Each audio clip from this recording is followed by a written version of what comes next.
হযরতে শেখ সাদী ঘুমের ভেতরে তিনি বললেন, হে রাসূল, আমার চিন্তার বিষয়ে জীবনে বহু কিছু লিখেছি, কোনোদিন আমার কলম থেমে যায়নি। আজকে আপনাকে আমি লিখতে গিয়ে তৃতীয় লাইনে আমার কলম থেমে গিয়েছে, আর মনে আসে না যে কি লিখবো, মিলাতে পারি না। নবীজি স্বপ্নের ভেতরে ডাক দিলেন, সাদী, কলমটা হাতে নাও, আর আমি যা বলি এটা লিখে নাও। বলো তো কি কি লিখেছিলে তুমি? হযরতে শেখ সাদী ঘুমের ভেতরে নবীজিকে শোনালেন, বালাগাল উলা বিকামালিহি কাশাফাদ দুজা বিজামালিহি হাসনাত জামিউ ফিসালিহি। নবীজি বললেন, লেখো সাল্লু আলাইহি ওয়া আলিহি। বলে মারহাবা। এই লোকটার এই যে কবিতা, এটা দরুদ শরীফ না, এটা কবিতা, কিন্তু এটা এত বেশি প্রসিদ্ধি লাভ করেছে তাম দুনিয়ায়। শুধু বাংলাদেশ না, পাকিস্তান, ভারতের বহু দেশে আল্লাহ আমাকে নিয়েছে। বড় বড় আলেম যারা ইসলামিক স্কলার, দেখি বক্তব্যের শুরুতে কয়েকটা লাইন আগে জনগণের সামনে বলে দেয়, যদিও এর ভেতর অনেক সুন্দর সুন্দর কথা আছে। এই লোকটার 120 বছরের জীবনের মাত্র এই একটা লাইন আল্লাহ পাক এত বেশি পছন্দ করেছিলেন নবীজির কারণে। কার কারণে? বলেন বলেন। এজন্য মানুষের জীবনের কখন কোন কাজটা কবুল হয়ে যায়, নবীজির জন্য দুনিয়ায় যে যা করেছে আল্লাহ, কাফের হলেও নষ্ট করেনি। এই যে আবু লাহাব, একটা কাফের, ওর নামে আল্লাহ কোরআনে সূরা দিয়েছেন, আয়াত নাযিল করেছেন, কিন্তু তার এই কাজটাকে আল্লাহ নষ্ট করেননি। যে দুইটা আঙ্গুল দিয়ে ওই ইশারা দিয়ে নবীর জন্মে খুশি হয়ে নিজের কাছের মহিলাকে আজাদ করে দিয়েছিল, কিয়ামত পর্যন্ত ওকে আল্লাহ শাস্তি দেবে কবরে, এইটা ফায়দা। কিন্তু এই দুইটা আঙ্গুল মুখের ভেতরে সোমবারের দিন যেদিন নবীজি এসেছিলেন, মুখের ভেতরে একটু যদি চষা মারে একটু আনন্দ পায়। সুবহানাল্লাহ বলতে পারেন না? একটা কাফেরের কাজকে আল্লাহ নষ্ট করেননি নবীর জন্য। কার জন্য? আর এক চাচা আবু তালেব, এই লোকটার কাজও আল্লাহ নষ্ট করেনি। এত খুশি হয়েছিল নবীর জন্মে, কিন্তু আদর্শের কথা যখনই বলতে গেছে না, তখন উনি আর মানতে চাননি। তাকে পাহারা দিয়েছিলেন, ছোটবেলা থেকে জীবন দিয়ে পাহারা দিয়েছিলেন। কাফেররা যখন তাকে চাপ দিয়েছিল, আজকেও বিশ্বের দিকে তাকান, ইসলামের সঠিক কথাগুলো যারা তুলে ধরতে চায় তাদেরকে অনেকে চাপ দেয়, হুমকি ধামকি দেয়, পারে না। তাদের পরিবারকে ব্ল্যাকমেইল করে, পারে না। তাদের যারা সমর্থন করে, সাপোর্ট দেয়, তাদের পেছনে যারা আছে তাদেরকে পর্যন্ত চাপ দেওয়া হয়। ওই সময় আবু তালিব যেহেতু নেতা, কুরাইশ নেতা, আশপাশের যারা আরো ছোটখাটো নেতা আছে তাদের সবচেয়ে বড় নেতা ছিল। এসে ডাক দিয়ে বলেছে, আবু তালিব, তোমাকে আমরা মান্য করে চলি, কিন্তু তোমার ভাতিজা নতুন এক ধর্মের আবিষ্কার করে যা আরম্ভ করেছে, থামতে বলো, নয়তো আমাদের হাতে তুলে দাও। আবু তালিব বাড়িতে গেলেন, নবীজিকে ডাক দিয়ে বললেন, মুহাম্মদ, ভাতিজা আমার, কাফেররা এসেছিল তোমাকে তাদের হাতে তুলে দিতে বলে, অপশন দিয়েছে কয়েকটা।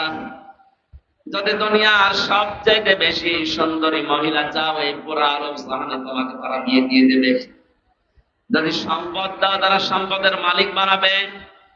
ক্ষমতা চাইলে তাদের যে চেয়ার আছে, ক্ষমতার চেয়ারও তোমাকে অর্ধেক দিয়ে দেবে। কিন্তু শুধু একটা কথা জানিয়েছে, তুমি যে নতুন ধর্ম প্রকাশ করো, প্রচার করো, এইটা বন্ধ করে দেওয়া লাগবে, আর নয়তো তাদের হাতে তোমাকে তুলে দেওয়া লাগবে। বিশ্বনবী ওই সময় চাচার কাছে দাঁড়িয়ে যে কথা বলেছিলেন, চাচা কাফের, কিন্তু তার মনে কথাটা এত বেশি আসর করেছিল, লেগেছিল।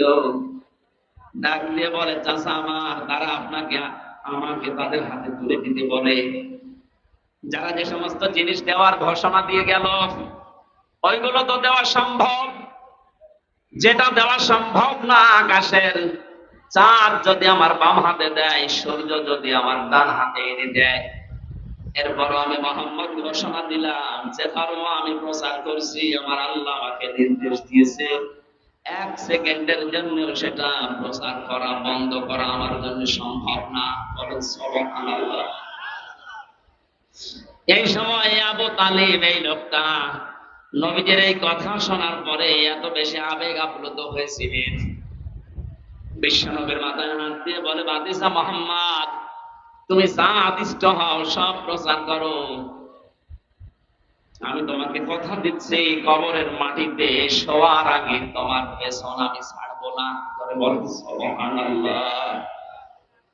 তারা কিন্তু খুশি ছিল, দুইজনের জীবনীতেই পেয়েছি তারা জন্মে খুব খুশি মিলাদে। যখনই নবীজি তাদের সামনে আদর্শ প্রচার করলেন, আবু তালিবের সামনে যখন বলেছিলেন, আমি আবি তালিব লা ইলাহা ইল্লাল্লাহ হাজ্জুল লাকা ইনদাল্লাহি ইয়াওমাল কিয়ামাহ, রাহুল বুখারী। হে চাচা, আপনারে জোরে বলতে হবে না, শুধু আমার কানের কাছে মুখ নিয়ে আস্তে করে ঘোষণা দেন যে লা ইলাহা ইল্লাল্লাহ। রিসালাতের ঘোষণা তো লাগবে না, যেহেতু আমি নিজেই মুহাম্মদুর রাসূলুল্লাহ, ওটা আমি নিয়ে নিলাম। শুধুমাত্র আল্লাহর একাত্মবাদের বিষয়টা আমাদের শোনান, কানের কাছে মুখ নিয়ে বলেন। পাশে যারা নেতা ছিল, আবু লাহাব, আবু সুফিয়ান, আবু জেহেল, এরা বলেছে, নেতা পড়বা, এতদিন পর্যন্ত বাপদাদার ধর্ম মেনে চললা, এখন যদি ভাবিস আর এই নতুন ধর্ম গ্রহণ করো, মরণের পরে মানুষ তোমার নামে বদনাম বের করবে, তোমার কাপুরুন বলবে, ভীরু বলবে, উল্টা পাল্টা কথা ছড়াবে। লোকটা আর পড়ে না। নবীজির মন খারাপ হয়ে গিয়েছিল, চিন্তা করলেন কি হয়ে গেল, সারাটা জীবন আমাকে কোলে পিঠে করে কাকে করে নিজের সন্তান আলীকে পাত্তা দিত না, আমি মুহাম্মদ রাসূলুল্লাহকে বুকে নিয়ে ঘুমাতো। আমার দাদা 8 বছর বয়সে ইন্তেকালের সময় এই চাচার হাতে আমার তুমি দিয়ে গেছে, এখনো পর্যন্ত আমি মুহাম্মদের চাচার আন্ডারে থাকি, অথচ আজকে আমার চাচা জাহান্নামী হয়ে যাচ্ছে। তিনি মন খারাপ করলেন।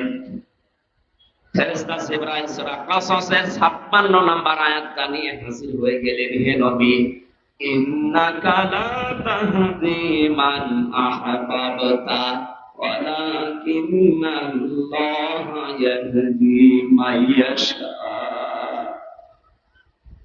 তাফসীরে ইবনে কাসিরের ভেতরে আছে, নবীজি ডাক দিয়ে বলেছিলেন, চাচা বহু চেষ্টা করলাম আপনার পেছনে, আপনি এই কথা বললেন, আমার মনটা খারাপ হয়ে গেল। এই যে দেখছি জিবরাইল এসে গেছে, কি নিয়ে এসেছে বার্তা? ফেরেশতা জিবরাইল বলে, আপনি মন খারাপ করবেন না, কাঁদো কাঁদো অবস্থা আপনার দেখতে পাচ্ছি, কেন আপনার মন খারাপ হয়? হেদায়েত কি আপনার হাতে আল্লাহ দিয়েছেন বলেন? এটা তো আল্লাহ নিজের হাতে রেখেছেন। এটা যে আপনার চাচা, এটা আল্লাহ জানে। এ সারা জীবন আপনাকে কোলে নিয়ে, কাকে নিয়ে, পিঠে নিয়ে, বুকে নিয়ে মানুষ করেছে, খাওয়া দাওয়া দিয়েছে, আল্লাহ দেখেছে। কিন্তু লোকটার মন নেই। আপনি এত চেষ্টা করার পরও লোকটার মন নেই। এই জন্য আমার আল্লাহ পাক তাকে জোর করে হেদায়েত দেয়নি। কারণ হেদায়েত কে পাবে এটা আপনার চাইতে আল্লাহ ভালো জানেন। বলেন সুবহানাল্লাহ। এই লোকটা এত কিছু করেছিল জীবনে, খুশি আনন্দ মিলাতে, কিন্তু নবীর আদর্শের কথা শুনে তার মুখ ফিরিয়ে নিয়েছে। এখানে হাদিস হচ্ছে এটা, কিয়ামতের দিন নবীজি বলেন, আমার এই চাচা আবু তালিবের পায়ের নিচে জাহান্নামের জুতা আল্লাহ পরিয়ে দেবে। এই জুতার গরমের ঠেলায় তার মাথার মগজ পর্যন্ত টকবক করে উঠবে। আর এক চাচা আবু লাহাবের কথা শুনলেন, বিশ্ব নবী সাফা পাহাড়ে দাঁড়িয়ে পড়েছিলেন, ইয়া সাবাহা, হে সকাল। তার মানে মানুষ যদি বিপদে পড়তো ওই সময় পাহাড়ের পাদদেশে উঠে তারা ঘোষণা দিত, হে সকাল, আমার বিপদ চলছে। লোকজন সবাই যখন পাহাড়ের পাদদেশে হাজির হয়ে গেছে, ডাক দিয়ে বলে, মুহাম্মদ তোমাকে দেখতে পাচ্ছি, কি হয়েছে তোমার, কি বিপদ বলো?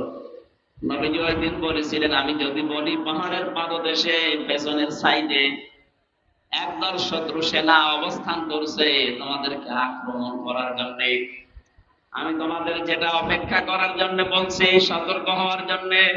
এখন যদি সতর্ক না হও তাহলে তারা আক্রমণ করবে। ওরা বলেছিল আপনি যা বলেন আমরা সব বিশ্বাস করি, কারণ কোনোদিন আপনি মিথ্যা বলেননি, এটা আপনারা জানেন। যখনই নবীজি বললেন তোমরা যদি এই মুহূর্তে আল্লাহর একাত্মবাদের স্বীকৃতি না দাও, তাহলে তার গজবের ফেরেশতারা অবস্থান নিচ্ছে, তোমাদের উপর আক্রমণ চালাবে। সামনে কেউ কোনো কথা বলে নাই, হাজারো মানুষের। একটা লোক দাঁড়িয়ে একটা পাথর নিয়ে নবীজির দিকে নিক্ষেপ করেছিল আর জানিয়েছে তাব্বালাকা আলিহাদা জামাআতানা ইয়া মুহাম্মদ, এ মুহাম্মদ তুই ধ্বংস হয়ে যা। বলেন নাউজুবিল্লাহ। এই কথা বলার জন্য আমাদেরকে একত্রিত করলি, তুই ধ্বংস হয়ে যা, বরবাদ হয়ে যা, তুই নষ্ট হয়ে যা। আল্লাহ পাক এত বেশি নারাজ হয়েছিলেন এই কথার দ্বারা, ও হাত তুলে পাথর নিক্ষেপ করেছিল মাত্র এক হাত দিয়ে। কয় হাত? বলেন বলেন। অথচ কোরআন বলছে তাব্বাত ইয়াদা আবী লাহাব ওয়া তাব। এখানে তাব্বাত ইয়াদুন না ইয়াদা নিয়েছিল, তাসনিয়ার কারণে নুনটা পড়ে গেছে, ইসাফতের কারণে নুনটা পড়ে গেছে। তাব্বাত ইয়াদা শব্দের শাব্দিক অর্থ হচ্ছে দুই হাত। আল্লাহ বলেন আবু লাহাবের দুই হাতই ধ্বংস হয়ে যা। প্রশ্ন আসতে পারে আল্লাহ কি অবিচারক? বলেন। সে তো এক হাত দিয়ে পাথর নিক্ষেপ করেছিল নবীর দিকে। আল্লাহ যদি রাগ করে কিছু করেও তাহলে তার এক হাত ধ্বংস হওয়ার কথা বলবেন? তাব্বাত ইয়াদুন, কথা বলেন না কেন? দুই হাতের কথা দিলেন। আমি যদি এখন এই যে জিনিসটা পাথর মনে করি এখান থেকে নিক্ষেপ করি, শুধু এক হাতের দ্বারা হবে না, এই হাত নড়াচড়া করবে। আপনি দেখেন কোন পাথর নিয়ে যদি জোরে নিক্ষেপ করেন দূরের দিকে, এই হাত দিয়ে যদিও মারেন এই হাত নড়াচড়া করবে, সাপোর্ট দিচ্ছে, সমর্থন জানাচ্ছে। আল্লাহ পাক বলেন যখন পাথর নিক্ষেপ করে নবীর দিকে এক হাত দিয়েই করেছিল, কিন্তু এই হাত দিয়ে একটু নড়াচড়া করেছে, এটা আমি ওই হাতও রাখলাম না, নষ্ট করে দিলাম। এতটুকু আল্লাহ শেষ করেননি। শুধু আয়াত নাযিল করে আল্লাহ শেষ করবেন তা না, কিয়ামত পর্যন্ত আয়াত থেকে মানুষ যেন শিক্ষা নিতে পারে। যেহেতু তার দুই হাত আল্লাহ ধ্বংস করেছিলেন, কারণ এতটুকু যে হাত একটু নড়াচড়া করে সাপোর্ট দিয়েছে। আজ ১৫০০ বছর পর বিশ্ব নবীর আদর্শের পেছনে যারা লেগেছেন, বিভিন্ন মানুষ আমরা দেখতে পাচ্ছি। হয়তো আপনি ডান হাত দিয়ে শক্তি সামর্থ্য অনুযায়ী কাজ করছেন, আর বাম হাত দিয়ে পেছনের দরজা দিয়ে টাকা পয়সা ক্ষমতা দিয়ে আপনাদেরকে সাপোর্ট দিচ্ছে। আবু লাহাবের যদি এক হাত দিয়ে পাথর নিক্ষেপ করে দুই হাতে ধ্বংস হয়ে যায়, আজ বিশ্বে যারা মুহাম্মদ রাসূলুল্লাহর আদর্শের পেছনে লেগেছে আর পেছনে যারা নড়াচড়া দিচ্ছে বাম হাতের মতো, কাউকে আল্লাহ ছাড় দেবে না, ধ্বংস করে দেবে। আল্লাহ পাক বলেন মা আগনা আনহু মালুহু ওয়া মা কাসাব। শুধুমাত্র সে না, তার দুই হাত না, অতাব্বা সে ধ্বংস হয়েছিল, এটা প্রমাণিত। কতদিন পর্যন্ত মরে প্লেগ রোগে পড়েছিল ঘরের ভেতরে, যখন দুর্গন্ধ ছড়িয়েছে এলাকার মানুষেরা তার সন্তানদেরকে আত্মীয় স্বজনদেরকে যখন ঘৃণা ঘৃণা ঘৃণা এ শব্দ উচ্চারণ করেছে যে আপনারা মানুষ, আপনাদের কারণে এলাকায় আমরা বাস করতে পারি না। লোকটা মরে পড়ে, তাকে কবর দেওয়া, মাটিতে দেওয়া, ওর কাছে যাওয়া সব ভয়ে আছে। এটা না, নবীজির পেছনে যারা লাগে তার দুশমন যারা, তাদেরকে আল্লাহ এত বেশি অপমান করে, অপদস্থ করে। আপনি দুনিয়ার দিকে তাকান, এই ১৫০০ বছর আল্লাহ ঠিক ওইটাই করছে। ওদেরকে এত নিচে নামা, এত অপমান করে, ওর কাছেও মানুষ যেতে রাজি না। এই কালা মানিকের দিকে তাকান, হয়তো নবীজিকে কিছু বলেনি, কিন্তু নবীর নায়েব যারা, নবীর ওয়ারিস যারা, নবীর উত্তরাধিকারী, নবীর আলেম যারা, তাদের পেছনে সবচাইতে বেশি ভূমিকা ছিল এই লোকটার। এক কথা বলে না কেন? এবং হাসানুল হক ইনুর, রাশেদ খান মেননের, এ শয়তানরা আর যাই করুক, আলেমদের পেছনে লাগার এক নাম্বার উস্তাদ ছিল। আল্লাহ এদের অপমানও বেশি করেছে। আর উপরে ঠিকঠাক, ভেতরে সদরঘাট যারা ছিল, উপরে আলেমদের সাথে ভালো ব্যবহার করতো, আর ভেতরে গোড়া কেটে দিত। তার ভেতরে হাউ আঙ্কেল একজন, ছোট হুজুর যে পিসকে হুজুর, ওইটা আমার সাথে ছিল ছেলে। ও আমারে বলছিল, হামজা ভাই, এই হাউ আঙ্কেল উপরে উপরে আমরা দেখি অনেক ভালো মানুষ, ব্যবহারও ভালো করতো। রিমান্ডে আমারে যখন নিয়েছে, হাতির ছিলে রাত 12:30টার সময় আমার নিয়ে গেল। দুই দিকে রাস্তা ব্লক করা, 12:30 একটায়। আমার পুরা পোশাক খুলেছে, হাতে আমার সিগারেট লাগিয়েছে, আর একটা অর্ধ উলঙ্গ মেয়ে লোক কোথা থেকে যেন নিয়ে এসে আমার পাশে দাঁড় করিয়ে ছবি তুলছে। যারা যারা আছে আমার সামনে, পুলিশের কনস্টেবল এসআই যারা, ওরা বলছে এটা সকালবেলা ইন্টারনেটে দিয়ে দেব, মানুষকে জানবে দেশের মানুষ যে হুজুর কত খারাপ। এত অসহায় মনে হচ্ছিল নিজেকে। এমনিতে তো আমি ছোট মানুষ ওদের তুলনায়, আমার বয়স বেশি, কিন্তু আমি তো সাইজে ছোট। যে মেয়ে লোককে নিয়ে এসেছে তার মাথা পর্যন্ত আমি, এত লম্বা মেয়ে লোক, আর আমি তো মাত্র 2 হাতের বেশি না, আমারই মাথা পর্যন্ত। এক এসআইকে ডাক দিয়ে বললাম, ভাই আপনারা যা করছেন এটা কি হারুন সাহেব জানেন? জানেন আমারে উনি তো করাচ্ছে। অথচ তার আগের দিনও রিমান্ডে এত ভালো আচরণ আমার সাথে করে গেল। মাওলানা সাইদি সাহেব, মাওলানা মামুনুল হক, এমনকি আমির হামজা, এ সমস্ত নাম নিয়ে বেশ ভালো ভালো কথা বলছিল আমার মুখ থেকে কিছু বের করার জন্য। অথচ আজকে নাকি আচরণ গুলো সব তার নির্দেশে হচ্ছে। চোখের পানি ফেলে দিয়ে বললাম, মাবুদ, আমি আর যাই হয়ে তোমার নবীর ওয়ারিস। আজকে যা করলো তুমি তো দেখলে, কালকে নাকি ওরা ইন্টারনেটে দেবে। যা যা করেছে আল্লাহ, তুমি যদি সত্যি এগুলো দেখতেছো, আমার বিশ্বাস তুমি ওর সাথে এরকম করো। তারা করে না? হ্যাঁ বলেন বলেন। ও ছোট হুজুরের হয়তো কয়েক ইঞ্চি আমি জানি না, কিন্তু এর যে 3 ইঞ্চি, তাম দুনিয়া চিনি ফেলেছে। অনেক মহিলারা এখন জিকির করছে 3 ইঞ্চি 3 ইঞ্চি। মানুষ জিকির করে আল্লাহ, আর ওরা জিকির করছে 3 ইঞ্চি। আলেমদের উপরে উপরে অনেককে ভালো ব্যবহার করতে দেখেছি কাউন্টার টেররিজমের রিমান্ডে, কিন্তু ভেতরে ভেতরে মানুষগুলো এত বেশি জঘন্য আচরণ করেছে, একটাকে আল্লাহ ছাড়ে নাই। আমার যে লোকটা 11 ঘন্টা টাঙিয়েছিল, ওই আসাদুজ্জামান, কাউন্টার টেররিজমের প্রধান, মানুষ নামে কলঙ্ক, একটা টাটকা নির্ভেজাল শয়তান। আর কালো কাপড় দিয়ে চোখ বেঁধে নিয়ে মাটির নিচে নিয়ে মানুষকে বলতো পিটা। অথচ নিজের কামরায় যখন নিয়ে যেত রাতে, তখন তার আচরণ ফেরেশতার মতো। পরবর্তীতে কনস্টেবল যারা, এসআই যারা, ওদের জিজ্ঞাসা করতাম, ভাই এই এই যে আচরণ গুলো করলো, উনি জানে না। জানে না মানে উনি তো করাচ্ছে।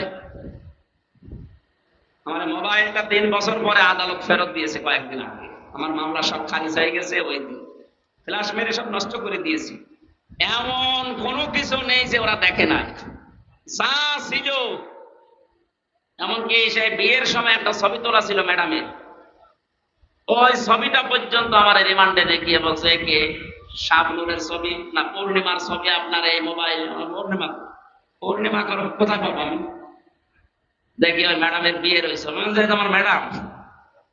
এবার আমার বলছে, হুজুর এত সুন্দর বউ পাই কি করে? দাঁড়ান, আপনার বউ তুলে নিয়ে আসছে। বলেন ওর চরিত্র কি দেখেছেন? আমি আর চাই হয়, আমি নিজে আলেম দাবি করি না, কিন্তু মানুষ তো আমারে আলেম বলে। এক কথা বলে না কেন? দেশের শিক্ষা ব্যবস্থা অনুযায়ী অন্তত আমার সার্টিফিকেট আছে, আমি কামেল করেছি ফিকহ নিয়ে, আমি অনার্স মাস্টার্স করেছি কোরআন নিয়ে। এই হিসাবে মানুষ আমাকে এই দেশের সার্টিফিকেট অনুযায়ী আলেম বলে। নবীর ওয়ারিস আমাকে ভাবে আপনি যা করলেন জেনে শুনে, অথচ মাঝে মাঝে এসে বলতে আপনার কোনো দোষ নেই, আমরা জানি দোষ নেই, আপনি এগুলো করেন কেন? সাধারণ যেভাবে আচরণ করেন মানুষের সাথে ওইরকম করেন, জেলে দিয়ে দেন। জেলে থাকাও তো ঝামেলা না, কিন্তু আমরা রেখেছিল যে ফাঁসির কন্টেম সেলের ভিতর 24 ঘন্টা তালা লাগিয়ে রাখে, এদিকে 2.5 হাত, এদিকে 3.5 হাত, মনে হচ্ছে কবরে আছে। 2 দিন 5 দিন 7 দিন 3 বছর 1 টাকা আল্লাহ ছাড়ে নাই। দেখেন যেইগুলো এরকম উপরে ভালো ছিল ফিটফাট, ভেতরে সদরঘাট, প্রত্যেককে আল্লাহ অপমান করেছে। অন্তর্বর্তীকালীন সরকার আসার পরে দেখি ওদেরকে সব ওএসডি করেছে। শুধু ওএসডি না, ওদের এখন যা অবস্থা। সেদিন আমার মামলার রায় হওয়ার দিন আমি আদালতে দাঁড়িয়ে কল দিয়েছিলাম, মামলা রায় হয়েছে। এতদিন ওরে আমি স্যার বলতাম, এখন দেখো উল্টো করে আমার স্যার বলছে। স্যার আপনি কল দিয়েছেন, আলহামদুলিল্লাহ, আপনি জীবনে যেন আর আমার নামে কিছু বললেন না। বললেন না মানে? ধরা পড়ার পরে আমার বাবার কাছ থেকে 10 লাখ টাকা নিয়েছিস। বললে যে হুজুরের নামে আমরা আর মামলা দেব না, টাকা দে। আমার বাবা একেবারে হন্তদন্ত হয়ে তাড়াতাড়ি করে 8 লাখ পাঠিয়েছে। বললি যে মামলা দেব না, নাই তো 50টা মামলা দেব। কথা ঠিক রাখেন, টাকাও নিল আর একটা মামলাও দিল, আবার রিমান্ডেও নিল। এদের যে চরিত্র, এরা যা করেছিল উপরে উপরে আর ভেতরে যা করেছে, জঙ্গি নাটক সাজিয়ে মনিরুল আমার নামে এই মামলা দিয়ে এমন এমন কাজ করেছিল, মনে করেছিল এর দ্বারা বাংলাদেশ জামাতে ইসলামী এবং ছাত্র শিবিরকে এদেশের এবং বাইরের দেশের মানুষের কাছে একে কালার করে দেব। আল্লাহ পুরা উল্টিয়ে দিয়েছে। জামাত আর শিবিরে দেশে এখন যে জঙ্গি না, এটা যে মানুষের সঙ্গী, এটা প্রমাণ হয়ে গেছে। ডক্টর শফিকুল ইসলাম মাসুদ মাদ্দাজিল্লুহুল আলী বড় ভাই ঘোষণা দিয়েছে, দেশে যদি ইসলাম উপরে উঠতে পারে, ক্ষমতায় যেতে পারে, জঙ্গি মুক্ত রাষ্ট্র আমরা উপহার দেব। ওদের এখন গাত্রদাহ শুরু হয়ে গেছে। এই আবার কোন কোন মন্ত্র পড়ছে।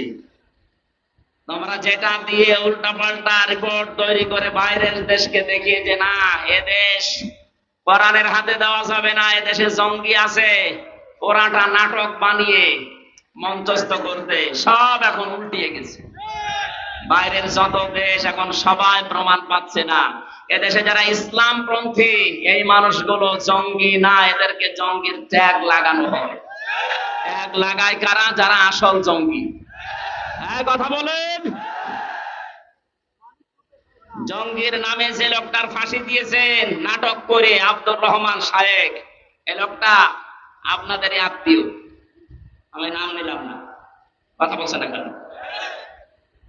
এই জন্য আমার কথা ছিল, আপনার যে মাল সম্পদ, আপনার যে রায়, আপনার যে সমর্থন, হয়তো ডাইরেক্ট অনেকে নবীর বিরুদ্ধে, নবীর ওয়ারিসদের বিরুদ্ধে কিছু করে না, পেছনের লাইন দিয়ে অনেকে সাপোর্ট দেয়, তাদেরকেও আল্লাহ ছাড়ে নাই। কারণ এই আয়াত আল্লাহ 1500 বছর আগে দিয়েছে, কিয়ামত পর্যন্ত ছাড়বেও না।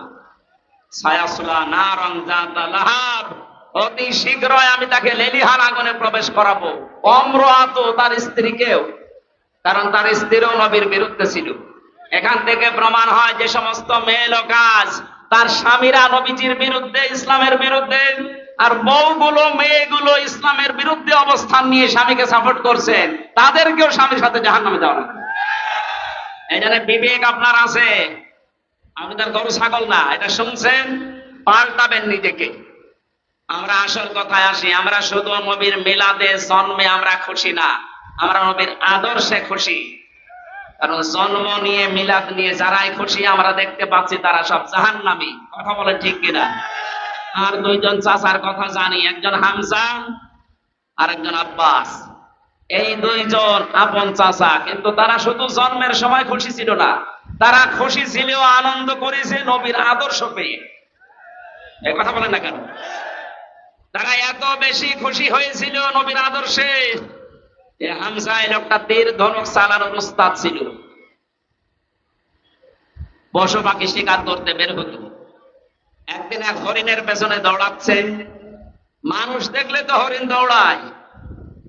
হযরতে হামজা তীর নিয়ে যখনই তিনি জঙ্গলের ভেতরে এগিয়ে যাচ্ছেন, হরিণ দেখে নিজের কাছে চলে আসতেছে। কি গো আশ্চর্য, হরিণ তো দৌড়াবে আর আমার কাছে আসে। হরিণ একেবারে কাছে আসার পর ডাক দিয়ে বলে, মাবুদ, জীবনে আমার জবানটা খুলে দাও, আমি শুধু নবীর পক্ষে একটা কথা বলে জীবনটা ধন্য করি। আমি আগেই বলেছিলাম নবীজির জন্য পৃথিবীতে সে যা করেছে একটাও আল্লাহ নষ্ট করেনি, একটাকেও আল্লাহ পাক না দিয়ে পারেননি। হরিণ যখনই বলেছে আমি নবীর পক্ষে একটু কথা বলতে চাই, আল্লাহ তার জবান খুলে দিয়েছেন। মানুষের মতো এসে বলে, হামজা তুমি আমাকে শিকার করার জন্য পেছনে দৌড়াচ্ছিলে, অথচ আমি নিজে শিকার হওয়ার জন্য তোমার হাতে ধরা দিচ্ছি, কারণ আছে। আমি একটা কথা বলতে চাই, আমাকে শিকার করে জবাই করে রান্না করে খেয়ে ফেলো, কোনো অসুবিধা নেই। আমার দুইটা বাচ্চা পর্যন্ত কাঁদছে, তাদেরকেও দরকার হয় সাথে নিয়ে আসি। কিন্তু তোমার এতিম ভাতিজা ভাই নেই, তার একটা সন্তান আব্দুল্লাহর ছেলে মোহাম্মদ, এদেশের নেতা যাকে তোমরা মনে করো আবু জেহেল, রক্তাক্ত করে কাবার পাশে ফেলে রেখে দিয়েছে। আমি তোমার কাছে জানতে চাই এর কোন প্রতিবাদ তোমার জানা আছে কিনা? তুমি কিছু করতে চাও? মনের দুঃখ নিয়ে, ভারাক্রান্ত মন নিয়ে এই হরিণকে, হরিণের বাচ্চা দুটোকে ছেড়ে দিয়ে বাড়িতে আসলেন। স্ত্রী কাঁদতেছে, ডাক দিয়ে বলে, বউ আমার কাঁদো কেন? বলে, কাঁদি আমার তো ছেলে মেয়ে নেই। আমি কাঁদি এই কারণে, তোমার ভাইয়ের ছেলে মোহাম্মদ এতিম মানুষ, তারে আজকে আবু জেহেল মারধর করে কাবার পাশে রক্তাক্ত করে ফেলে রেখেছে। কিছু করবা কিনা? যদি কিছু না করো আমি তোমার জন্য রান্না বাড়া সব বন্ধ করে দিলাম। নবীজির চাচী হযরতে হামজার স্ত্রীর এই কথাটাকে আল্লাহ ফেলে দেয়নি। সিরাত ইবনে হিশামের ভেতরে আল্লাহ পাক তাকে চিরন্তন করে দিয়েছেন। বলেন সুবহানাল্লাহ। দৌড় দিয়ে ওই ধনুক নিয়ে চলে গেলেন। আবু জেহেল কয়েকজন সাঙ্গ পাঙ্গ নিয়ে মিটিং করছিল যে আজকে মোহাম্মদকে জনমের পিটানো পিটিয়েছি। তীর ধনুক নিয়ে বললে, কেন তুমি আমার ভাতিজাকে মারলে? এই বলেই বললেন আঘাত। ফিনকি দিয়ে আবু জেহেলের মাথা থেকে রক্ত বের হওয়া আরম্ভ হয়ে গেছে। ডাক দিয়ে বললেন, দেখো আমার ভাই বেঁচে নেই, কিন্তু আমি হামজা এখনো পর্যন্ত জীবিত আছি। আমি তার ধর্ম মানি না, তার যে নিজের নতুন ধর্মের দিন এটা আমি মানি না, বিশ্বাসও করি না। কিন্তু আমি বেঁচে থাকা অবস্থা আমার ভাতিজার দিকে যেন কোনোদিন ধরে না তাকাতে দেখি। সে যখন দেখছিল আশপাশের সাঙ্গ পাঙ্গ, তারা ডাক দিয়ে বলে, নেতা শুধু অর্ডার দেন হামজাকে আমরা শুইয়ে দেই। আবু জেহেল বলেছে, দেখো ও যখন কথা বলছিল আমার মনে হচ্ছে ওর দুই পাশে দুইটা বাঘ দাঁড়িয়ে আছে। সিরাত ইবনে হিশামে লেখা আছে এই দুইটা বাঘের আকৃতি তাকে আল্লাহ দেখিয়েছিলেন শুধু নবীর পক্ষে হযরত হামজা থাকার কারণে। বাড়িতে গেলেন, যাবার পথে হযরতে মুহাম্মদুর রাসূলুল্লাহ কাঁধ হয়ে পড়ে আছে পাহাড়ের পাদদেশে। মাথাটা তার উপরে নিলেন, ডাক দিয়ে বললেন, ভাতিজা তোমাকে যে আঘাত করেছিল এই মুহূর্তে তাকে আমি আঘাত করে রক্তাক্ত করে ফেলে রেখেছি, তুমি খুশি হয়েছো? নবীজি এবার চোখ তুলে তাকালেন, বললেন, চাচা আপনি এসেছেন, আমার শত্রুকে আপনি ওই পরিমাণে মার দিয়েছেন, আপনি আমাকে বলেন খুশি আছো কিনা? না, আমি খুশি হইনি। হযরত হামজা ওই সময় বলেছিল, ভাতিজা কি করলে তুমি খুশি হবে তাই বলো, আমি আজ তাই করব। নবীজি বললেন, চাচা সত্যি আপনি আমাকে খুশি দেখতে চান, আনন্দিত চান? বলে, হ্যাঁ চাই, বলো। আপনি আবু জেহেল সহ তামাম পৃথিবীর সবাইকে যদি মারধর করেন আমাকে খুশি পাবেন না। আমি খুশি হব তখন যখন আপনি আমার এই আদর্শটা মেনে পড়বেন। লা ইলাহা ইল্লাল্লাহু মুহাম্মাদুর রাসূলুল্লাহ।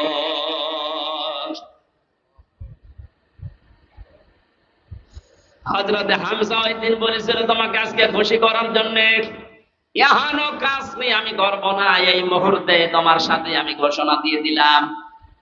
তিনি নবীর আদর্শে, নবীর জীবন চরিত্র পেয়ে খুশি হয়ে নিজের জীবনটা পর্যন্ত দিয়ে ৭০ টুকরা হয়েছিলেন উহুদের ময়দানে।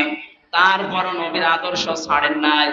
আল্লাহ পাক খুশি হয়ে আয়াত নাযিল করেছেন কোরআনে, রাদিয়াল্লাহু আনহুম ওয়া রাদু আন যালিকা লিমান খাশিয়া রাব্বাহ। এটা সাহাবায়ে কেরামের জন্য। হযরত হামজা সাহাবী ছিলেন না? কথা বলেন।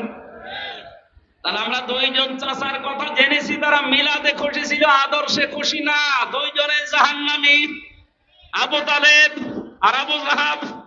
অপর দুইজন চাচা হযরতে হামজা, হযরত আব্বাস, এ দুইজন শুধু তারা জন্মে মিলাদে খুশি হয়নি, তারা আদর্শ পেয়ে খুশি হয়ে গেছে, আনন্দ করেছে, নিজের জীবন পর্যন্ত বিলিয়ে দিয়েছে। আল্লাহ দুইজনকে জান্নাত দিয়ে দিয়েছে।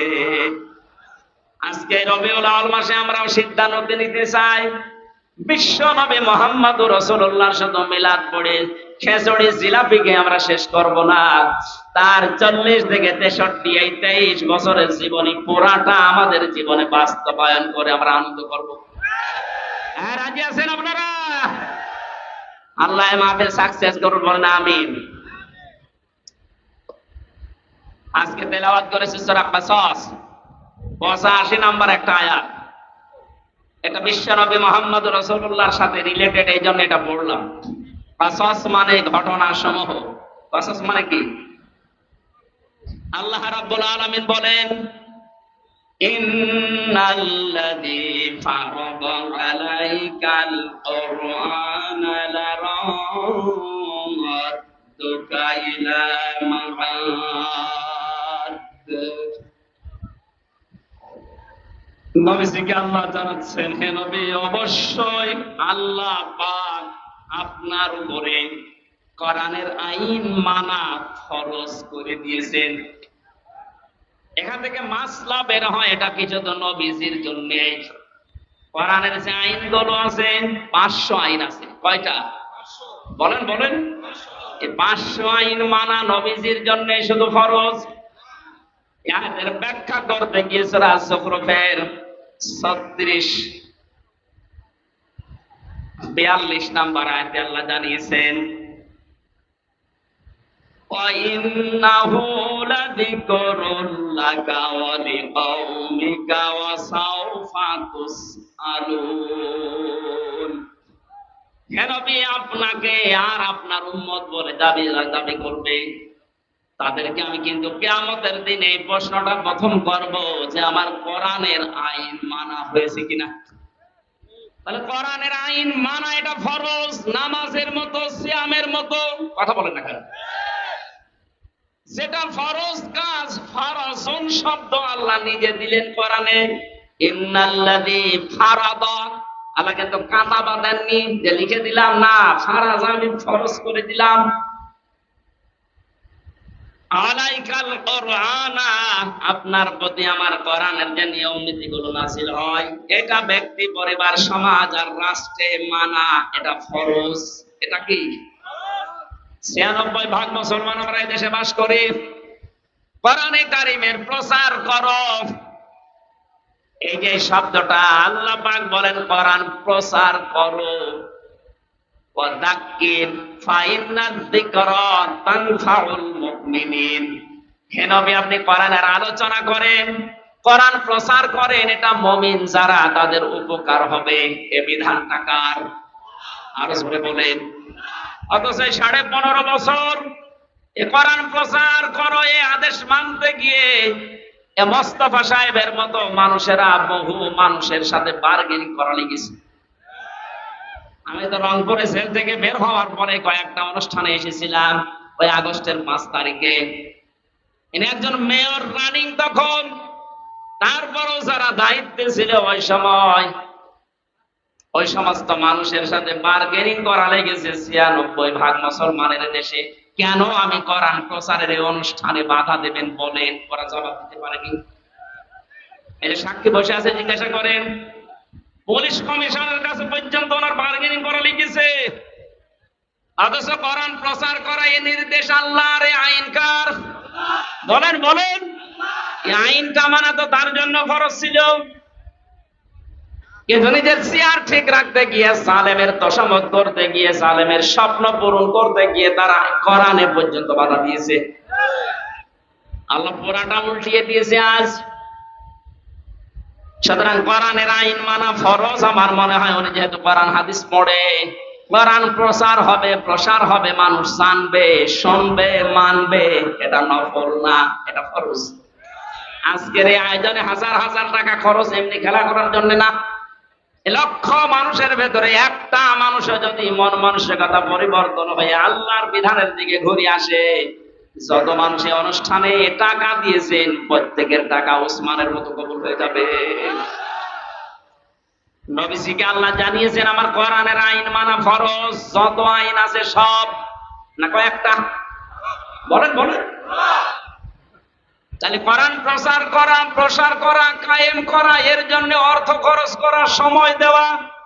আজকে গুরুত্বপূর্ণ সময়গুলো টাকাগুলো সব আমরা খরচ করছি এইটাই, কারণ আমাদের নির্দেশ যে আপনি প্রসার করেন কায়েম করেন। কারণ তিনটা জায়গায় যদি কেউ অর্থ খরচ করে ওই টাকার হিসাব আল্লাহ কিয়ামতে নেবেন না। এক নম্বরে কোরআন প্রসারে যদি কারো টাকা পয়সা খরচ হয়, আজকের কোরআন এই প্রচারের অনুষ্ঠানে যদি আপনার 10টা টাকাও খরচ হয়, কিয়ামতে ওই 10 টাকার হিসাব দেওয়া লাগবে না। বলেন মারহাবা। 2 নম্বরে, এই পৃথিবীতে কোনো মানুষ যদি জিহাদের ময়দানে কাজ করে, তার পেছনে যদি আপনি খরচ করেন, যেতে পারেন না, তাকে সাহায্য করেন, ওই টাকার হিসাব দেওয়া লাগবে না। 3 নম্বরে, যদি আপনার পরিবারস্থ লোকদের জন্য, বিশেষ করে যাদের সাথে রক্তের সম্পর্কগুলো আছে, এদের পেছনে যদি আপনার টাকা খরচ হয়, ওই টাকার হিসাব দেওয়া লাগবে না। এখানে মাসলা আসে, আজ অনেকে কৃপণ এত বেশি পরিবারস্থ লোকদের জন্য খরচ করতে চান না। না, এটা উচিত না। আপনার টাকার যখন হিসাব দেওয়া লাগবে না, তখন পরিবারস্থ লোকদের বিনোদন দেওয়ার জন্য বিশাল টেলিভিশন কিনে দেবেন। শরীয়তের ভেতর থেকে যতটুকু বিনোদন দেওয়া যায় অতটুকুর জন্য যদি আপনি তার জন্য টাকা খরচ করেন, এই যে মনে করেন ওয়াইফাই লাইন নিয়েছেন, ইন্টারনেট, প্রতি মাসে 1000 টাকা বিল দেওয়া লাগে। আপনি যদি দেখেন আপনার ছেলে মেয়ে, আপনার বউ এই ইন্টারনেট ফ্রি থাকার কারণে মাসে প্রতিদিন এখান থেকে কোরআনের নির্দেশগুলো নামায়, নবীজির হাদিসগুলো ওখান থেকে নামিয়ে পড়ে, এরকম পরিবেশ যদি আপনি তৈরি করে ইন্টারনেটটা নেন, ওয়াইফাই লাইন নেন, যত টাকা এর পেছনে খরচ করবেন এই টাকার হিসাব দিন প্রসারে কায়েম হয়ে যাবে, হিসাব দেওয়া লাগবে না। কিন্তু পরিবেশ তৈরি না করে যদি ওয়াইফাই লাইন নিয়ে দেখেন আপনার মেয়ে আপনার ছেলে উলঙ্গ নাচ দেখছে, আপনার তো ডবল সওয়াব হবে। এজন্য পরিবেশটা তৈরি করা লাগবে। আমি যে কথা বোঝাতে চাচ্ছিলাম, কোরআনের আইন মানা যেহেতু ফরজ, আমাদের এখন থেকে জীবনের টার্গেট থাকা লাগবে, আমি যাই করি না কেন কোরআন দেশে কায়েম হবে, এ দেশে কোরআনের আইন চলবে, এটা আমার জীবনের প্রথম কাজ আমি বানিয়ে নেব। এই যদি কেউ রাজনীতি মনে করেন, হ্যাঁ এটাই রাজনীতি, কারণ বিশ্ব নবী এইটা কায়েম করার জন্য 27টা যুদ্ধে তিনি নিজে নেতৃত্ব দিয়েছেন, আর 87টা গাজওয়া সারওয়া জিহাদ এগুলোর তিনি মানুষকে দিয়ে পরিচালিত করেছিলেন মাত্র 13 বছরে। কয় বছরে? বলেন বলেন। মক্কায় যে 53 বছরে এক থেকে ছিলেন, তখন তো কিছু করতে পারেননি, বুঝেছেন? ওখান থেকে যে মদিনায় গেলেন 53 বছর বয়সে, মাত্র 10টা বছর মদিনায় ছিলেন। এ 10 বছরের ভেতরে তাকে 27টা যুদ্ধে নিজে নেতৃত্ব দেওয়া লেগেছে। তাহলে বলেন তো বাস্তবতা কোথায়? নবীজি কোরআনের বিধান চালু করার জন্য এগুলো করেছিলেন না ব্যক্তিগত স্বার্থে? কোরআনের জন্য যদি উনি নিজে জিহাদের ময়দানে সেনাপতির দায়িত্ব পালন করে, তা একটা দুইটা না 27টা। ওইরকম যদি পরিস্থিতি আমাদের আসে যে তরবারি হাতে নেওয়া লাগবে, বোমা হাতে নেওয়া লাগবে, মানুষকে মেরে ফেলা লাগবে, এই সিচুয়েশন আসলে কোরআন কায়েমের জন্য ওইটাও জায়েজ আছে।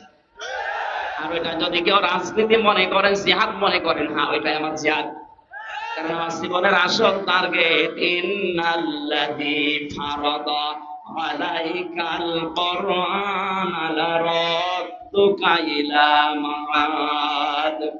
আমি চাই আল্লাহর জমিনে অন্য কারো বিধান চলবে না, আমি চাই আল্লাহর বিধান দিয়ে জমিন চলবে। আলাহুল খালক ওয়াল আমরু, বানিয়েছেন যিনি, আইনও চলবে তার। কথা বলেন ঠিক কিনা?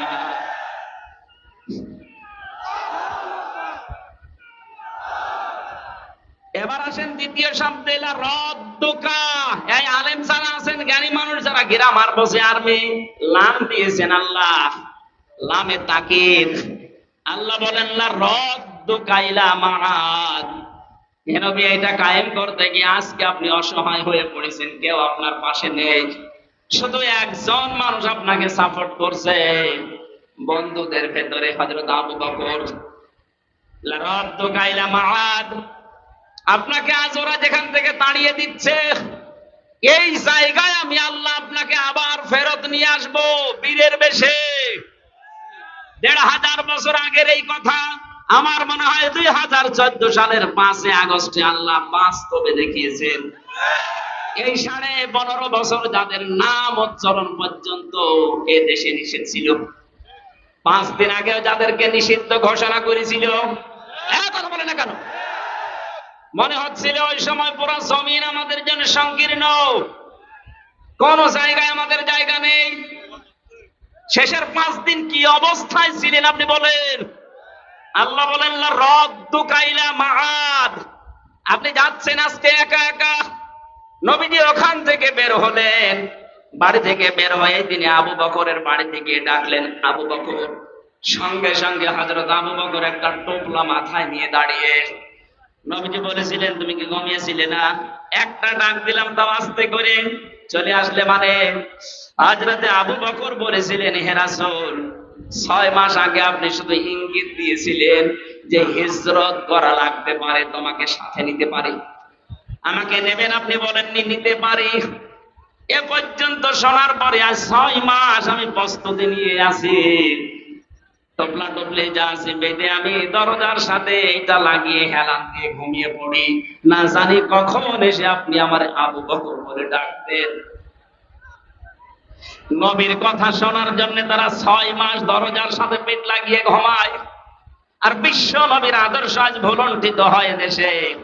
বিশ্ব নবীর আদর্শকে বিদায় করার জন্য ১৫.৫ বছর বহু চেষ্টা চালিয়েছে, কথা বলেন না কেন? নবীর শিক্ষাকে মাইনাস করেছে। কি সুন্দর একটা হেরা গুহা, এই যে গারে সোর, আবু বকরের এই যে কাহিনীটা আমাদের 3-4 পড়াতো, কি নাস্তিকরা আসলে 15.৫ বছরে ওইটা মাইনাস করে দিয়েছে।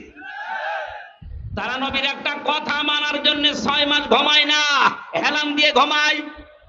আরে 15.৫ বছরের ভেতরে ওরা আল্লাহর নবীর জীবনী পর্যন্ত শিক্ষা ব্যবস্থা থেকে বাদ দিয়ে দিল, প্রতিবাদ করার মতো কায়দা ছিল না। কথা বলে না কেন? যা করেছেন পুরাপুরি উল্টিয়ে আমরা আগের অবস্থায় ফিরে দিতে চাই। এই অবস্থায় থাকলে আগামী 10 বছরে দেশে নাস্তিক দিয়ে ভরে যাবে, ওরা যে সিস্টেম চালু করে গেছে। এজন্য আমার মনে হয় বাংলাদেশে ইসলামপন্থী মানুষ এখন যারা আছে সবচেয়ে বেশি ঘৃণা করে এই নওফেলকে। এটা একটা টাটকা নির্ভেজাল শয়তান ছিল। নবীর আদর্শকে বাদ দিয়ে কি শ্রীকৃষ্ণ শ্রীরাম এদের জীবনে ঢুকিয়েছে। আপনি ঢোকান, শ্রীকৃষ্ণ শ্রীরাম নিষেধ করছে না। হিন্দু যারা আছে দেশে 4 ভাগ, তাদের শিক্ষা যেটা আছে তাদের ভেতরে দেন। আমরা 96 ভাগ মুসলমান, আমরা আদর্শ পড়তে চাই মুহাম্মদুর রাসূলুল্লাহ। কারো বাবার আদর্শ আমরা পড়তে চাই না। মানুষের জীবনী পড়ে আমাদের জীবন পরিবর্তন হবে না, হবে একজনের জীবনীতে, তার নাম মুহাম্মদুর রাসূলুল্লাহ। এর আগে যে মহিলা ছিল প্রজাপতি মহিলা, নাম দিয়েছিল প্রজাপতি মন্ত্রী।